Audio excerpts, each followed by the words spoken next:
ఒకవేళ మీరు మీ కుటుంబ విలువల్ని గౌరవిస్తే ఈ కథ తప్పకుండా చూడండి. ఒకసారి ఒక ఇంట్లో 4 గోడలు మాట్లాడుకుంటున్నాయి. ఈ ఇల్లు మన వల్లే నిలబడింది, మనం లేకపోతే ఈ ఇల్లు లేదు అని అనుకుంటున్నాయి. అది విన్న పైకప్పు, అదేంటి, నేను కదా ముఖ్య కారణం, నేనుండడం వల్లే ఈ ఇంటికి ఎండ, వాన, చలి మరెన్నో ఇబ్బందుల నుంచి కాపాడుకుంటూ వచ్చాను, అప్పుడే ఇదొక మంచి ఇల్లు అయింది అని అంటుంది. అది విన్న తలుపులు, మీ మొహం, మీరు కేవలం నిర్జీవంగా పడున్నారు. నేను కొన్ని 100 సార్లు మూసుకుంటూ తెరుచుకుంటూ ఈ 4 గోడల లోపటికి రావడానికి మార్గాన్ని ఏర్పరిచాను, నేనే ముఖ్యం అని అంటుంది. ఇలా పైకప్పు, గోడలు, తలుపులు గొడవ పెట్టుకుంటుంటే భూమి కింది నుంచి ఆగండి, గొడవ పెట్టుకోకండి, నేను కూడా మీలాగే, నేను లేకుంటే గోడలు లేవు, పైకప్పు లేదు, తలుపులు లేవు, అసలు ఇల్లే ఉండదు అని చెప్పగలను. కానీ ఆ చెప్పడం వల్ల ఏం నిరూపించుకుంటాం?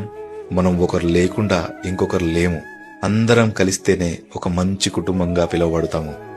సరిగ్గా ఇలాగే మన కుటుంబంలో కూడా ఒకరు పైకప్పై కాపాడితే మరికొందరు గోడల్లా దృఢంగా నిలబడి, ఇంకొకరు తలుపుల్లా మార్గాన్ని ఏర్పరిచి, భూమిలా అందర్నీ ఒడిసిపట్టి ఉండే వ్యక్తి చుట్టూ నిలబడి ఒక గొప్ప కుటుంబంగా మారతాము. ఆ కుటుంబంలో పెద్ద చిన్న, నేను ముఖ్యం, నేను గొప్ప అన్న భేదాలుండవు. అందరూ కలిస్తేనే ఒక కుటుంబం. ఏమంటారు?